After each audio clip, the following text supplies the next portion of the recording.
Welcome to the Doubles Only Tennis Podcast, where you learn the best doubles lessons to improve your game and win more matches while getting to know some of the top doubles players and coaches on the planet.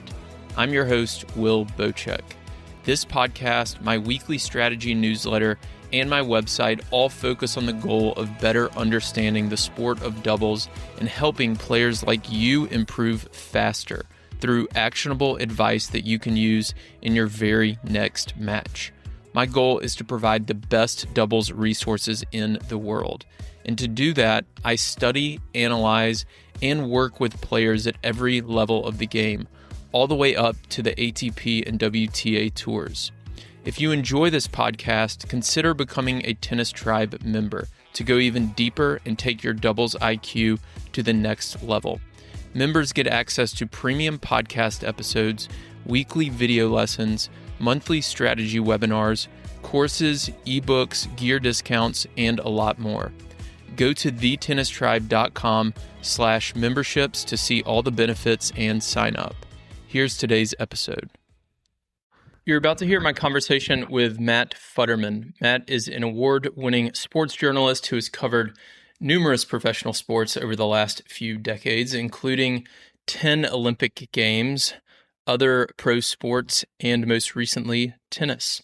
He writes for The Athletic and The New York Times. He's previously worked for The Wall Street Journal, The Philadelphia Inquirer, and other publications. He's also a marathon runner and a tennis player. And in this conversation with Matt, we discuss his new book, which came out just a few days ago, called The Cruelest Game, Chasing Greatness in Professional Tennis.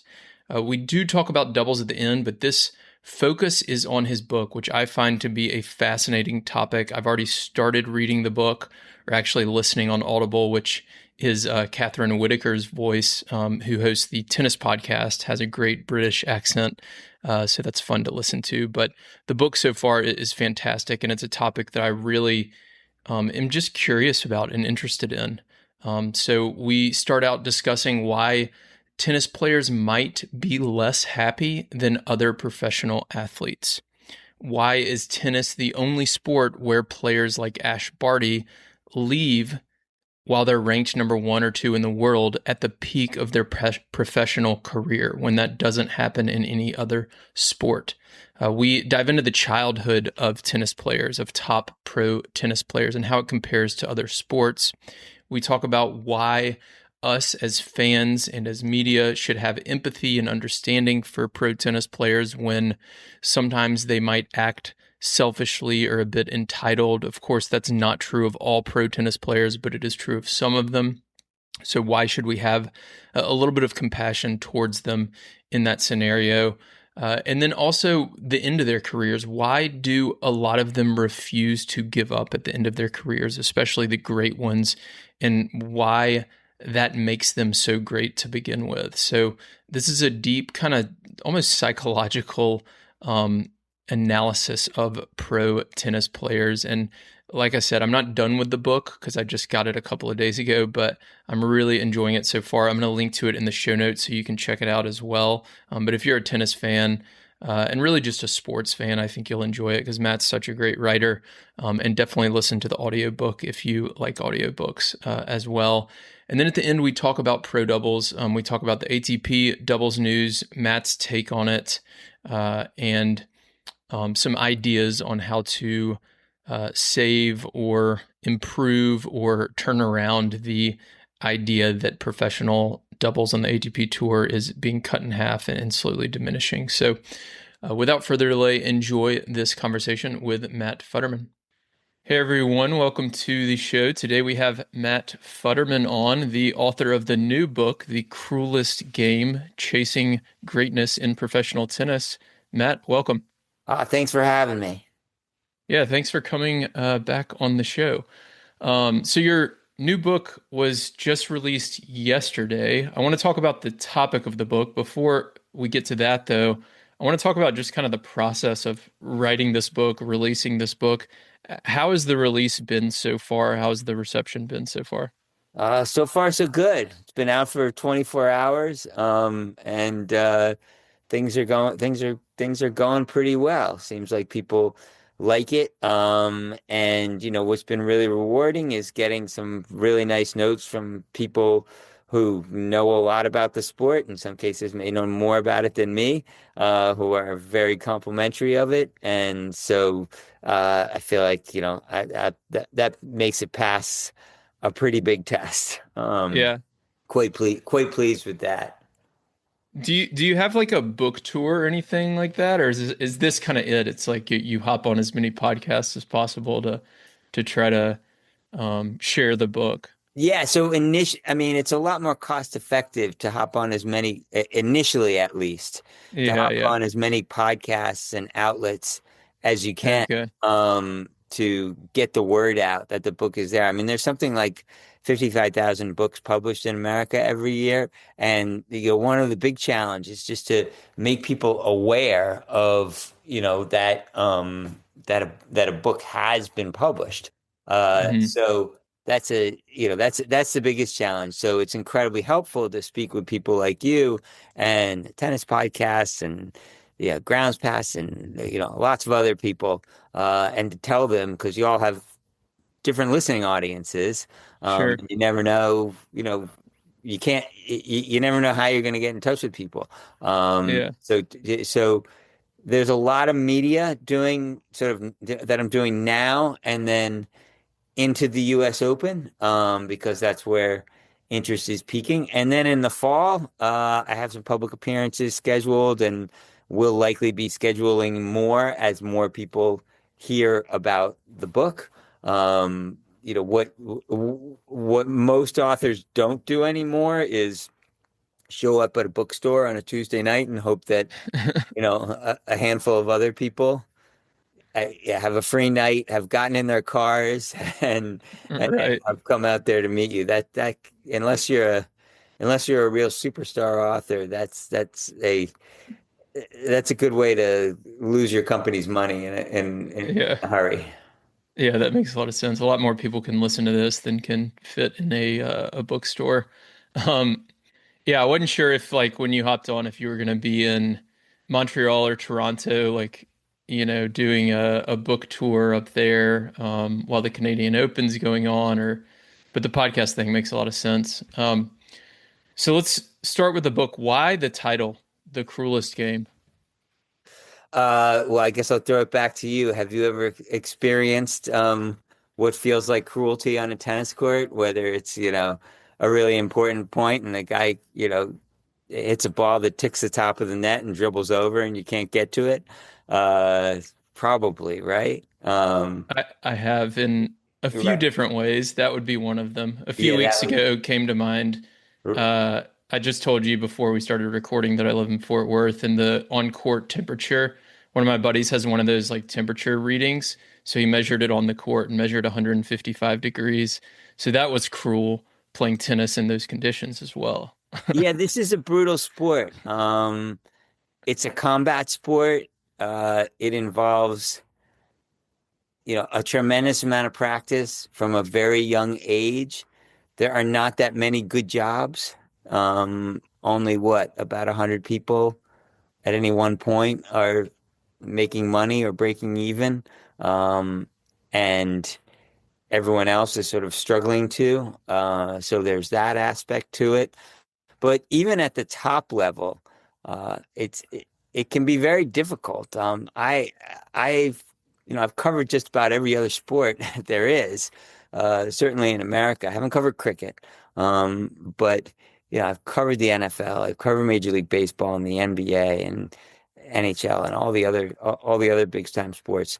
And there is something unique to tennis, which is that every so often, a lot more often than you would predict, uh, a 25-year-old in his athletic prime or her athletic prime, sometimes they're number one in the world, walks away from the game.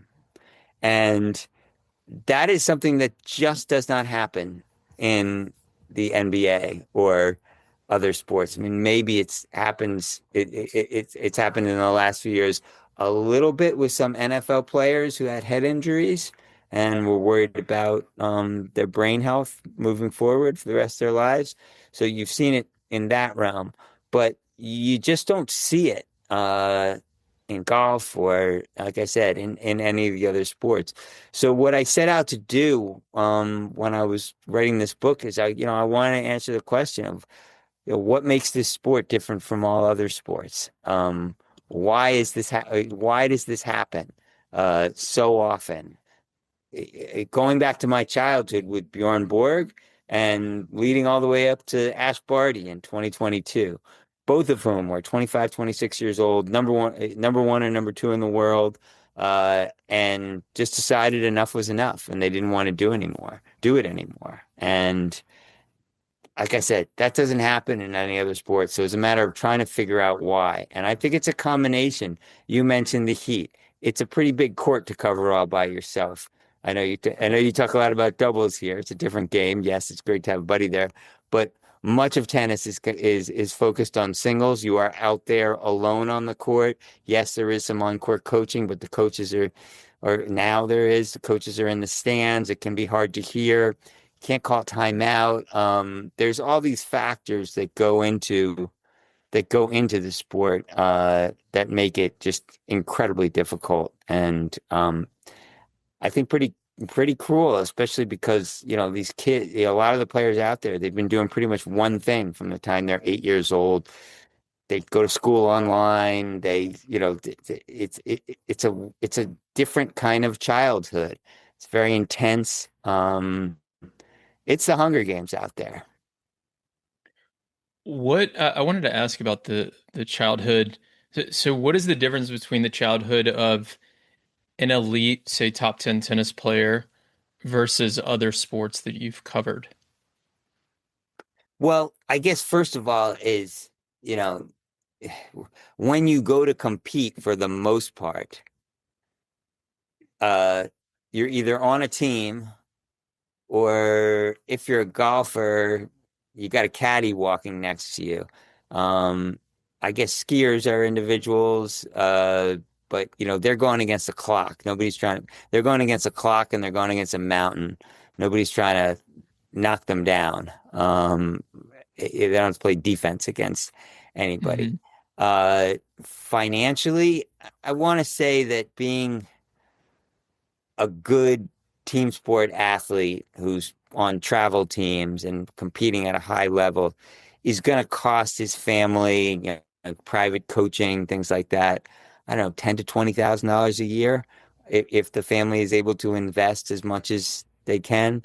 Um, Tennis is probably 50 to $100,000 a year at this point.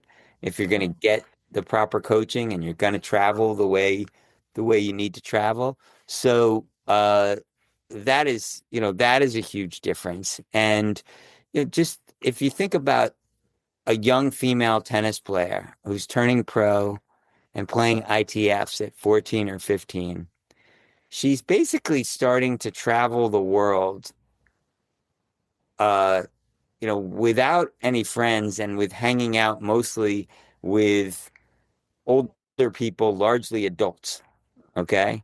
Um, that's not really a fun way to spend your teenage years. Uh, Living out of kind of bad hotel rooms and spending your time with older coaches, the overwhelming number of them are male. So, uh, and men go through a similar existence. It's just that they track a little older because um they're not big enough and they can't compete at 14, 15 years old professionally for the most part. So I would say those are the biggest differences. I was listening earlier to your interview on the tennis podcast, and one of the things that you said was, regardless of what people think of tennis players, they come at their opinions or their take or what have you, they come at it with honesty. And you mentioned their childhoods. And this is something I've thought a lot about as well as I've gotten to know some of the players and talked to media people like yourself and just gotten closer and closer to the professional side of our sport and thinking about their childhoods, having almost like when I see, like, I'm a big doubles advocate and big doubles guy, but when I see Riley Opelka like lash out at doubles, right? Like I actually try to have a little bit of kind of compassion for him because I feel like his childhood was so different than mine, and professional tennis players have such a unique childhood that they're going to come at things from a different perspective. Is that kind of fair to say? Is that kind of what you're getting at? Yeah, I mean, it's a pretty adversarial world, but I guess what I'm getting at is, when people call tennis players spoiled or entitled or, things like that. I mean, it's a tough way to grow up. Hmm. You're the gladiator out there and you're carrying a lot on your shoulders. You're carrying the hopes and dreams of oftentimes a parent or both parents or an entire family. Stefanos Tsitsipas is the only guy with an actual job in his family. Everybody else is on his payroll, basically. Although he recently fired his father for like the eighth time. So, I mean, it's it, it's a really big burden to shoulder, and there is a lot of conditional love. Okay, there are big celebrations by parents when you win. There is a lot of support when you lose, but it's very easy to understand to get the message that happiness and love depend on whether I win. Mm. And that's a complicated way to grow up. Uh, I think a lot of people grow up experiencing that in the form of, well, you have to do well in school and get into a good college. I would say this is that on steroids because, there are thousands of seats in prestigious American colleges available every year. Uh, there's only 10 spots in the top 10 in tennis. There's only four Grand Slams a year. Pretty much everybody loses every week in tennis. So, um, and that's at every level. Even really great juniors lose a lot. Hmm. So it's a tough existence, and so I think in some sense, I'm not giving everybody a pass. You still have to treat people. You still should treat people well with respect and yeah, and be polite and all those things. But at the same time, it is a different existence that they've had, and I think it's important to both empathize with that and have an understanding of it, either before you pass judgment or while you pass judgment. Yeah, I think that makes a lot of sense. I mean, if I try to put myself in their shoes, and I think if I had grown up with the background of whoever it is, I'm not even going to name players, but whoever it is that's going off on TV or being disrespectful or acting entitled, like if I had had their same upbringing, would I act significantly better? I'm not sure that I would. I'm not always so sure that I would. So I think that's a good approach to approach it with empathy. Um, are tennis players happy compared to other athletes? I want to say no when you say compared to other athletes. Um, just given the locker rooms that I've been in, and let's just go with like,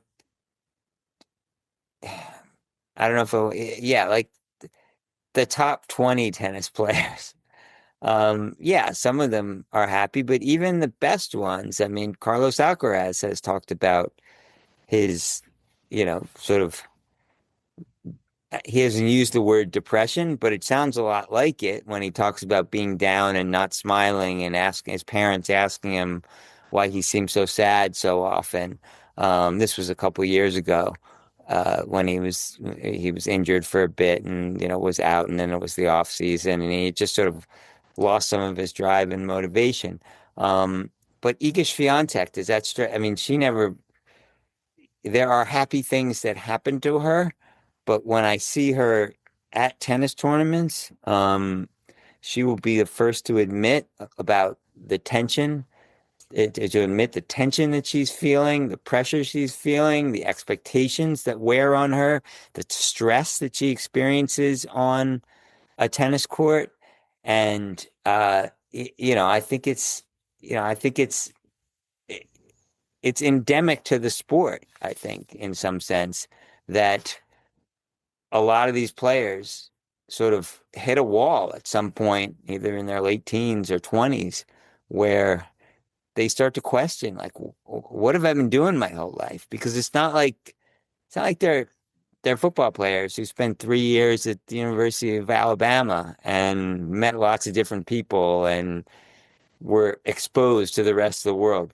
These people have been on a tennis court for what, 4 to 8 hours a day since they were 10 years old, 8 years old. This is the only world they know. There's no real safety net. Okay. There's something of a safety net financially for the wealthiest players. Um, but if tennis gets taken away from them in some ways, like they don't know much in the way of education. I don't know that a lot of them really know themselves beyond their identity as a tennis player. And that's something they all really have to get. That's a place where they all really have to get to. Ben Crow, who has been a mindset coach for, several players and corporate, CEOs and lots of people, women who have survived sexual slavery. One thing he has all of his clients do uh, is they need to write an essay describing themselves where they can't say their profession or where they're from. Um, and what he's aiming to do is he's trying to get them in touch with sort of the whole person, what he refers to as, the human being rather than the human doing, and make you understand that you are so much more than the sport that you play. And I think it's a really valuable exercise, not just for tennis players, but for everybody. I did it last week. I was And just thinking I'm going to go do this here in the next week or so. yeah, no, I did it. I did it because I was feeling rather anxious about my book coming out and book getting reviewed. And, in the same way that a tennis player gets evaluated on, how many wins he or she can rack up during the year, writers get evaluated on how many books they can sell. And that's not really fun. You have no control over that. So, I felt like it would be a worthwhile experiment to sort of just write about, who I was, my strengths, my weaknesses, all sorts of things like that, the things I love, the things I like, the things I dislike, Hmm. regrets, um, emotions, tastes, joys, things along those lines. And you really it sort of pushes you to understand yourself beyond your business card. Did you feel better after you did it? Yeah. Yeah. Yeah, I like it a lot. I like what I yeah. love exercises like that. Yeah, it was a great Um, it was a great exercise. so you mentioned top 20 players and then you mentioned Iga. Do you feel like because I feel like earlier, and you'd know this better than me, I feel like earlier in Iga's career, she, at least from my perspective, which is like I haven't interacted with her one-on-one at all, but it seemed like she seemed happier earlier in her career. And then once she reached the top, maybe some of that faded. So do you think that maybe for some players, it doesn't have to be her specifically? Like you are happy as your ranking is climbing, but then once you reach that top 20 or top 10, you get there and you're just like, what now? Well, when you get to the top 10, you think, how do I get to the top five? And then, you're Or desperate to top be, top one. Yeah, yeah. yeah, you're desperate to be number one. And then a lot of players get there and they think, uh-oh, there's nowhere else for me to go except down at this point. And so they're just expected to win, and winning feels like relief, and losing brings on sadness, and that's not a very good equation. You're never Mm. really happy. Being just relieved when good things happen uh, it is not sort of, I would argue, a particularly joyful existence. And I think that's where Iga really found herself once she got to number one. You speak of early in her career. I did not know her until she won the French Open. I got to know her in the couple of months after the French Open. Okay. I've had lots of conversations with Daria Abramowitz, who's her sports travel and sports psychologist, and probably the person she's closest to in the world, other than her dad. And hearing about the hard work that they did, both leading up to that initial French Open win, and then the maintenance that she has to do every week, every day, to keep her spirits up. Really hard work because she's very prone to the stress that comes with the expectations that have been put upon her. So uh, it's a real challenge. But I mean, the climb is really hard, and these are very competitive people. They spend most of their childhoods being the best as far as the eye could see for the most part. Um, and then they get to this, they get to a really, well, either a small pool or a big pool, depending on how you see it.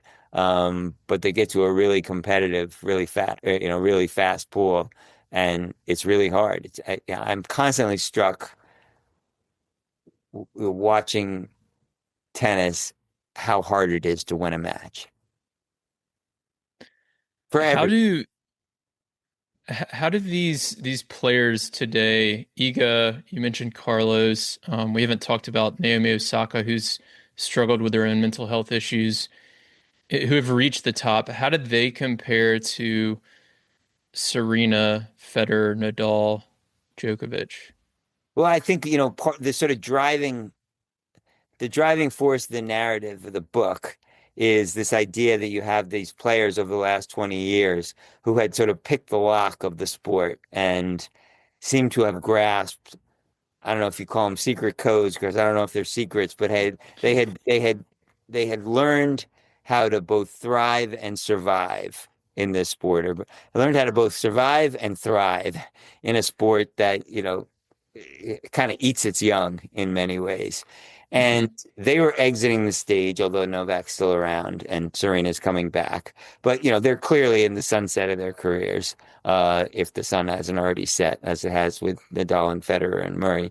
Um, and then you had this new cohort of players who were just desperate to figure out how this generation of greats had possibly done this. How had they survived this gauntlet for so long and done it in a kind of what looked like to so many of us as a kind of effortless way? Yes, they lost matches and got annoyed and things like that. But there they were the next week or the next month or the next slam or the next season, and they were right back at it and climbing their way right back to the top. So there was that tension there as the sport went through this transition moment. And so, what separates them? I think the most common thing is this ability. It's going to sound cliche, but this ability to just stay really, really in the present and see the job as an opportunity, not a burden. And I'll go a little deeper on that. When I say in the present, the basic thing in tennis is like once the point is over, it's gone. And once a tournament is over, it's gone. And my dad always told me like the only thing that matters in life is what you do next. And of course, other things do matter, but what you do next is really important because you're gonna fall down. How are you going to get up? How are you going to play the next point after you double faulted 6 times?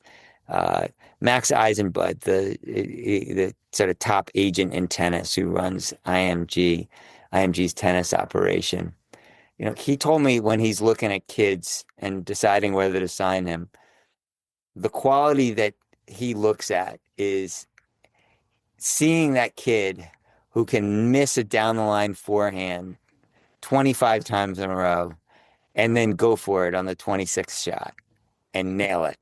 And because what that shows him is a kind of resilience and a belief um, that that can carry you really far. Um, I don't know if it's stubbornness, it's delusion. All of those can be very healthy when you're an athlete and specifically when you're a tennis player. All of those are qualities that the great ones have. Uh, but I think what they really have is this ability to sort of bounce through adversity and setbacks and move on to the next one. You know, one of the anecdotes that people keep citing in the book is Coco Gauff in the semifinals of the U.S. Open in 23 when there was the climate protest, and I ran into her in the catacombs of Arthur Ashe Stadium in the middle of that, and I was thinking, oh, she's gonna freak out. She's 19 years old. She was cruising, and now this is gonna mess her up. And we saw each other, and she was like, "It's the climate protesters, isn't it?" And I was like, "Yeah, I think it is." And she just like got this grin on her face of like she had flipped it around, and it made her feel great that she was like the belle of the ball and that they had chosen her match to make their statement because that was a hugely high profile match and they hadn't chosen some men's match. Would she prefer not to have the interruption? Sure, but it wasn't bothering her in any way. So it's that sort of ability to hit a speed bump and just move along from it. Where does this ability to, you mentioned staying present or just focusing on the next thing? That's what Federer, Nadal, Djokovic, Serena, Murray had. Is that something that is trained from childhood? Where does that ability come from?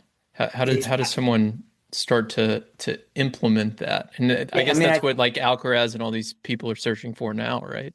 yeah, I think some people are better at it than others, but it takes practice. And Novak will be the first one to tell you that, is that the more times you're in a high pressure situation of major adversity, the better you're going to be at handling it, the more understanding you're going to have of the tools you need to rely on. With him, it's some very psychosomatic things of like feeling the sensations of the ice towel on the back of his neck and you know really tasting the whatever energy drink um he's drinking at that moment. And I mentioned the Cincinnati. I write about the Cincinnati final in 2023, which was maybe the greatest three-set match anyone has ever seen, with him and Alcaraz going for something like 4 hours in that final.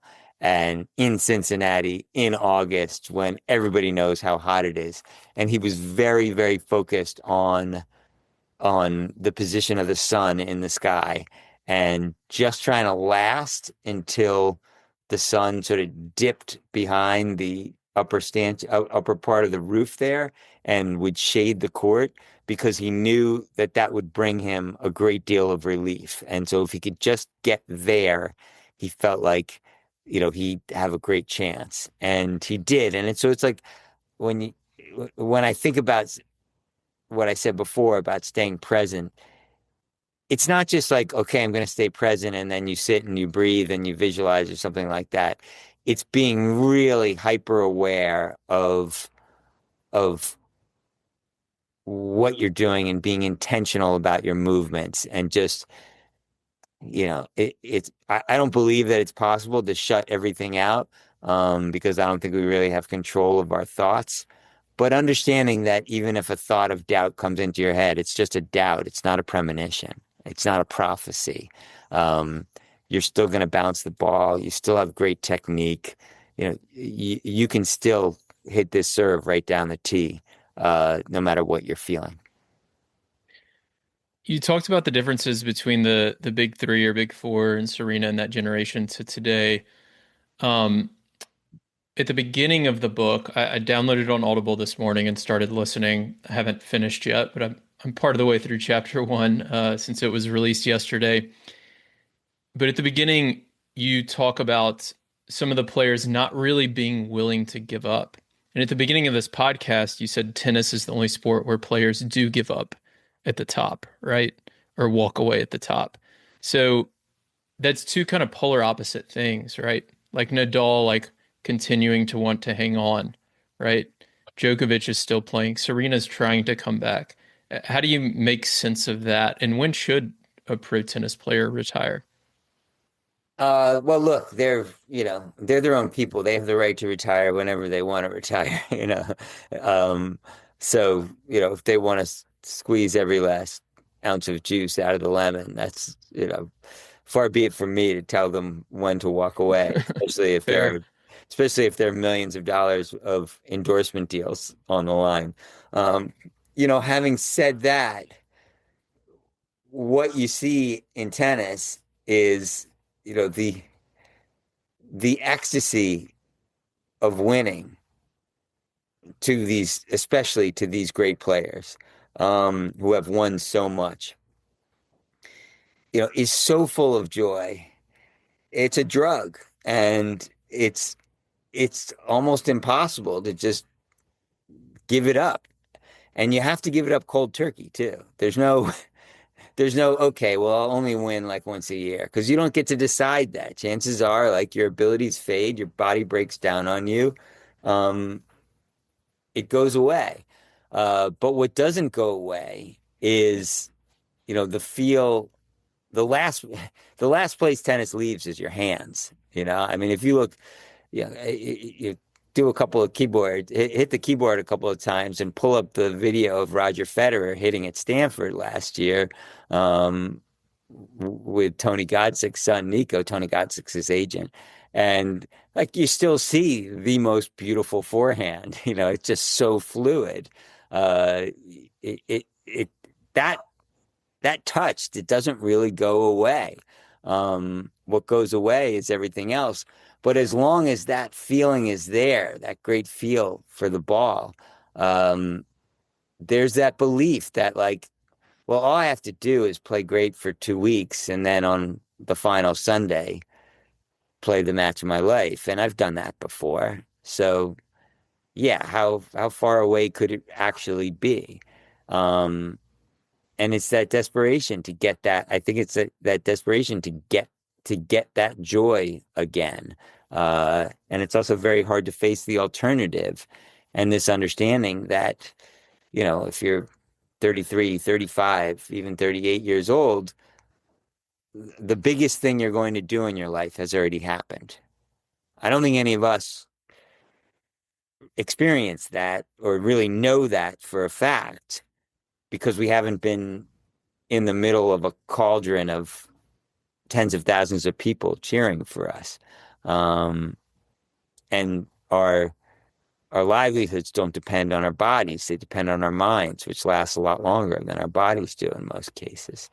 So it's really hard. It's really hard to give up. And like I said, it's the thing that makes so many of these players great, is being stubborn, being delusional in many cases. And at the end of their careers, that can really sort of work against them.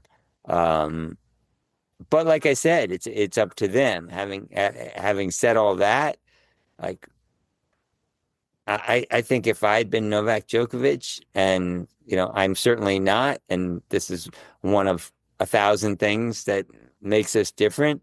Once I won that Olympic gold medal, I don't think I ever would have played another tennis match again. I think I would have just walked away. You know, he'd done it. He'd had the Grand Slam record. It wasn't going to get broken. There was one thing left that he wanted, which was the Olympic gold medal. And it would have been the ultimate walk-off.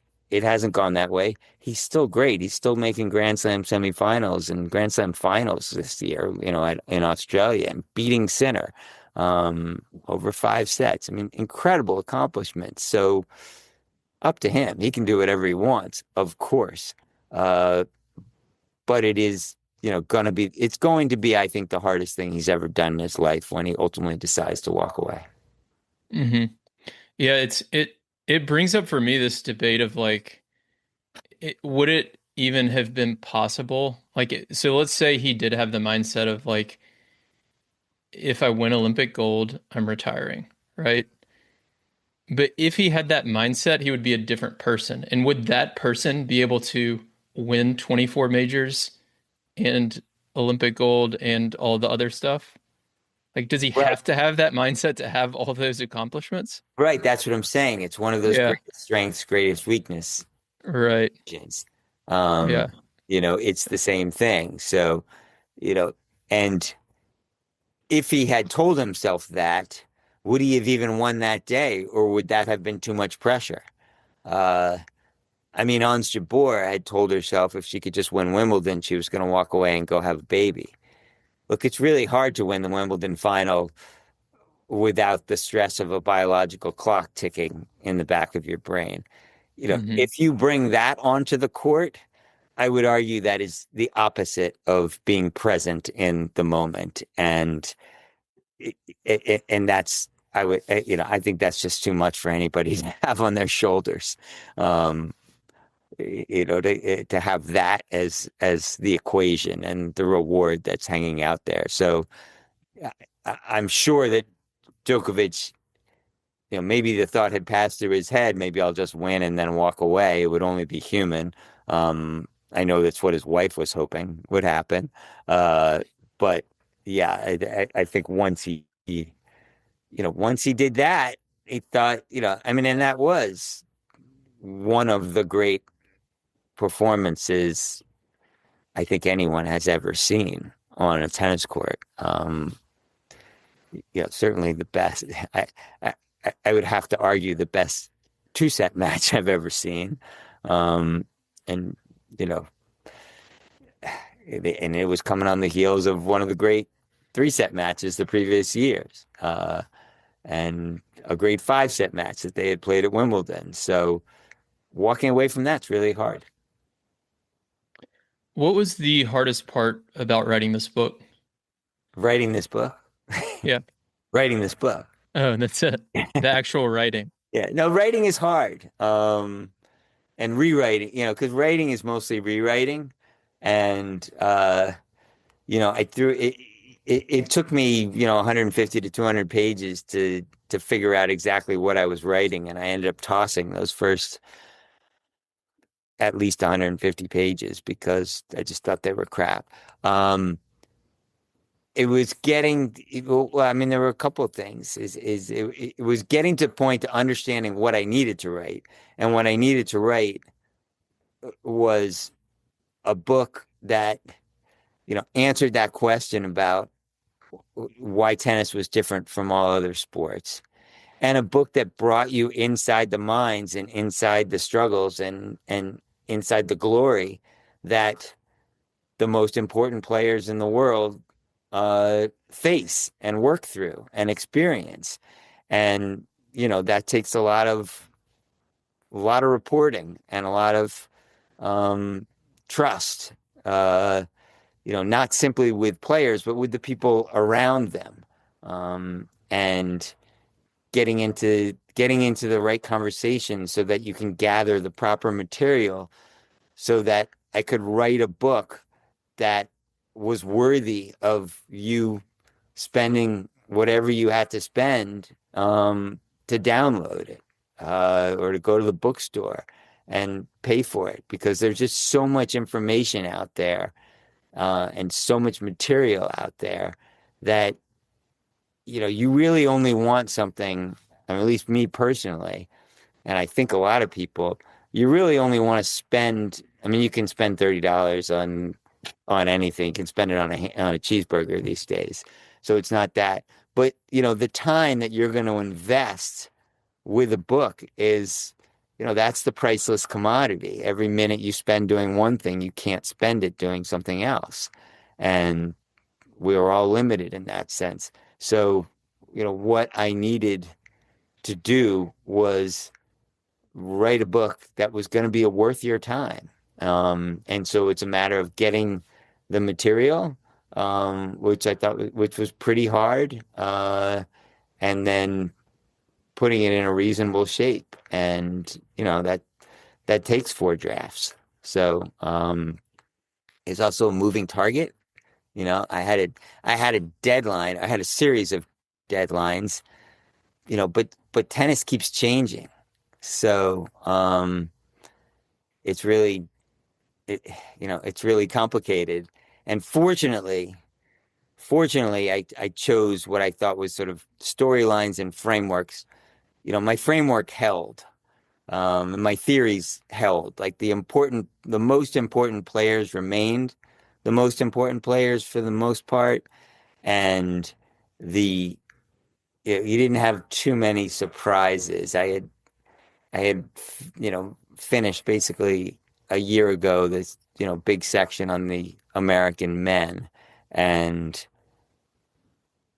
it was basically based on they're great, they just might not be great enough. That's sort of the working theory of it. And Hmm. why aren't they great enough? To win a Grand Slam is what I'm saying. And here we are on August 5th, 2026, and none of them have won a Grand Slam. So, Yeah. so that What if one of them had won, like what if Fritz had won Wimbledon or something? By then it's too late, I guess, to change it. yeah, by then it's too late. And when you get to the parts about Fritz, you'll see that there are ways of building in a certain amount of uncertainty because obviously nothing Yeah, can predict the future. sure.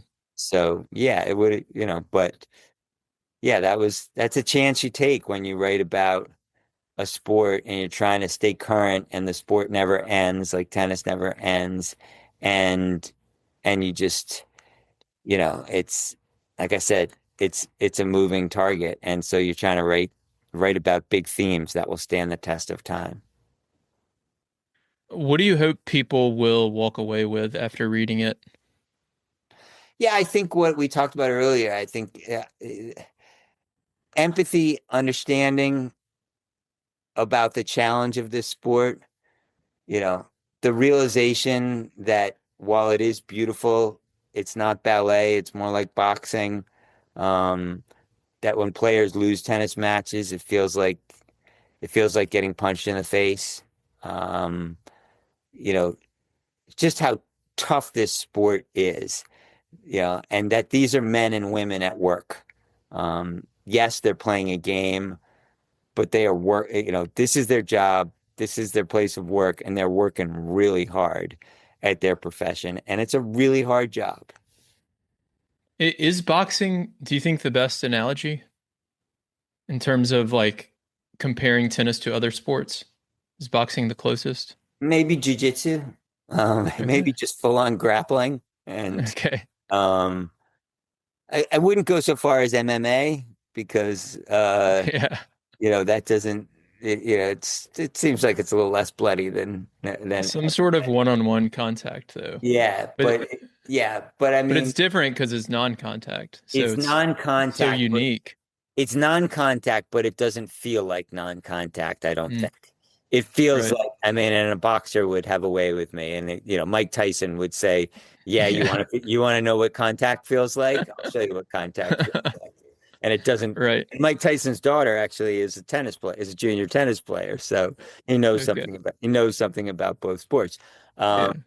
But uh, yeah, I think you know look, when four doubles guys are at the net like that and they're jamming balls at each other, you know, that feels pretty aggressive. And one ball goes above somebody's shoulders or slightly above somebody's head, Yeah. and the opponent is 8 feet away. Um, Yeah. and you know what's coming.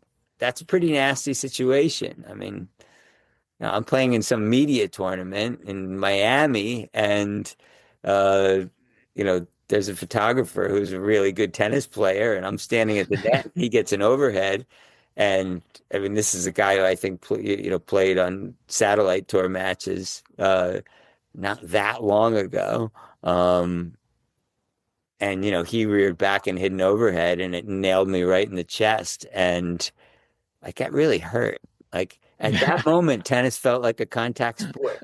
Um, I guarantee you, when Zverev rolled his ankle in the French Open semifinals against Nadal in, the second set of what was shaping up to be an absolutely brutal afternoon in terms of the humidity and the war that playing Nadal on red clay is. I think it probably felt like a contact sport. Sure. Yeah, it's so different. When you mentioned earlier, like the juniors and the childhood for a tennis player versus like golf or skiing, some of these other individual ones, you're not like I played golf when I was a kid, and when I play golf with my friends, I'm playing still playing against the course, like you mentioned, right? I'm not trying to beat like I'm trying to beat my friend, but I'm not affecting their play, right? Only the Right. There's no court defense. I mean, and forces. this Yeah. is, I think this is the main reason why, you know, I mean, I still play tennis now. But as an adult, I haven't, I don't play like USTA league matches or anything like that. Um, and I run marathons and I'm running the course. There's nobody, it's a Yeah. big relief, doing You can't endurance. like trip the fellow runners, like Yeah, push yeah, them I guess you over. could, but I'm not really running against them. I'm running against the clock. So, you know, um, yeah, so it's a different, it's a different ethos without Yeah. question. All right, so everybody check out the book. I'm going to link to it in the show notes. I do want to ask you a couple of questions about doubles before we hop off here, Matt. Um, there's recent ATP news, which I'm sure you're familiar with. They're going to cut the doubles draws in half, change the prize money distribution from 80-20 to 90-10 at the 1000s and the 500 tournaments. And then also, one of the more concerning things for me is change the way you get into some of the challenger events where you can only get into the doubles draw via your singles ranking, basically cutting off a pathway for doubles specialists. What do you know about this, and what is your opinion on it all? What are your thoughts? I know this has been in the works for a while. There is there seems to be a lot of tension among between singles players and doubles players, and this sense of like what is doubles anyway. And I think there's great frustration on the part of the tours that doubles feels like just like a jobs program, um, that the stands are empty for so many matches. It's like an add-on, it's filler. Uh, and I guess my overall thought about doubles, and I think we've talked about this both, on the air and off, is that, they can cut the prize money and they can do all that, but that's not going to really solve any problems. Like the problem is that they have to solve is to make these events more appealing and more sustaining. Um, I've long believed that like the format was kind of all wrong and stretching the tournament over many days. I mean, I think doubles tournaments, are great. I think it should all be really sort of condensed and compact and like 2 days, one court, one match after another, music, kids, noise, happiness, party. Like it's right now it's marketed as like a lesser form of tennis. And when you just go from 80-20 to 90-10, you make the problem worse. You make it even lesser, you make it even less appealing for players to participate in it. I, while it's something that has hurt doubles players, I really like applaud the US Open and what they've done with the mixed doubles tournament because they've tried to make it into something appealing and to make it a spectacle. And look, it really doesn't matter what I think because I sat in Arthur Ashe Stadium last year at a mixed doubles semifinals and finals, and I was one of 24,000 people there. And that's not happening under the old format. but they had gotten an amazing combination of star appeal, format, and event presentation that had shown that there is a market for the sport under the right circumstances. Have you ever, and this will be my last question for you, have you ever come across a sport? I know you've covered a lot of sports, you mentioned earlier, that doesn't market their own product in the same way that tennis does not market doubles. There was a while there in the I would say in that first 10 years um, of the WNBA, where the NBA, which owned it basically, was just, I don't think, really marketing it in a way that they should have. Sure. Um, and so I would say that's a comparison. I would say there's certain women's sports. Um, College sports could do a lot better in terms of marketing themselves. Fortunately, they've changed the rules so they can get a lot more star appeal in their Yeah. sports. Um, so so in that sense, yes, a little bit, but yeah, I mean, saying, okay, we've got this thing called doubles, and we're gonna play it. We're gonna play this match at 11, started at 11:15 at night after a full day of singles, and like saying, see, nobody cares about doubles. I mean, that's not fair. I mean, that's absurd. It's like, what do you, I mean, at that point, why even bother with 90-10? Why not just get rid of the whole thing? Because, Yeah. that I think is it's just not giving either the players or the game the kind of dignity it deserves. I'm not saying they deserve to be paid as much as singles players, um, but there is a way to take doubles and make it more appealing. I like the no ad scoring. I love the 10-point tiebreak Hmm. instead of a third set. I think these are all great innovations. Um, I don't know if I've said this to you before, on air or off. I would like the men to play with only one serve. I don't like first. I don't like it's just too hard, and it makes it too predictable. Uh, I like sports with lead changes, and there aren't enough lead changes in doubles. There's a lot of tie breaks, and uh, I think anything you can do without getting too gimmicky. Um, and I don't think and I don't think going with only one serve makes it too gimmicky. But anything you can do to make it so there's more shifts and changes and comebacks and things like that.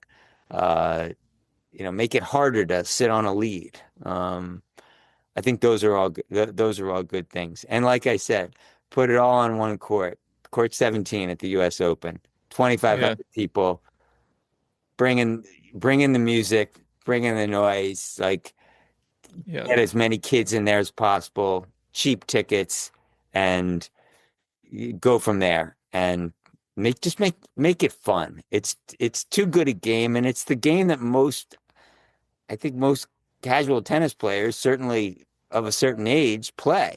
So there is an affinity for it. I think it just has to be kind of rethought and thought of more ambitiously. Yeah. All right. We could talk about that all day, but I know you got to run. Matt, thanks a ton for coming on, and I appreciate the time. Any last kind of comments or uh, parting words for the audience? Yeah, I mean, like I said, I just hope that first of all, I hope the book finds an audience, and I hope that the audience comes away from it um, feeling like, even if you are someone who follows tennis intensely, that you learn something about a player or about the game that you didn't know before. And I also hope that, like, if there's a young player out there who is struggling with the sport, and I hope the book lands in their hands. And if one of them reads the book and feels a little less lonely and feels like, okay, so there are other people, even great players, that experience the struggles that I experience, then that will really feel like that will make it all worthwhile to me. That one person, uh, feeling a little less alone, and in a little less pain, because they feel like they have some company in all this. I could not sell, I could sell very few books, but if I help one person, I'd have to like give myself a pat on the back and feel like it was worthwhile. That's great. Great message. Thanks a ton, Matt. Thank you. Thank you for listening to this week's episode of the Doubles Only Tennis Podcast. If you're interested in diving deeper into the world of doubles strategy, I've created Tennis Tribe memberships that allow me to bring you more podcast episodes, video lessons, webinars, and other doubles content on a weekly basis without relying on paid ads.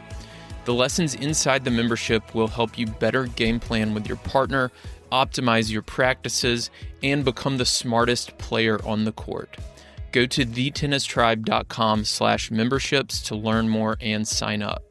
You can also join my free newsletter on our homepage, where I share a new doubles lesson every week. If you want to connect, you can find me on Instagram, Twitter, and Facebook, or contact me through our website. Thanks again for listening.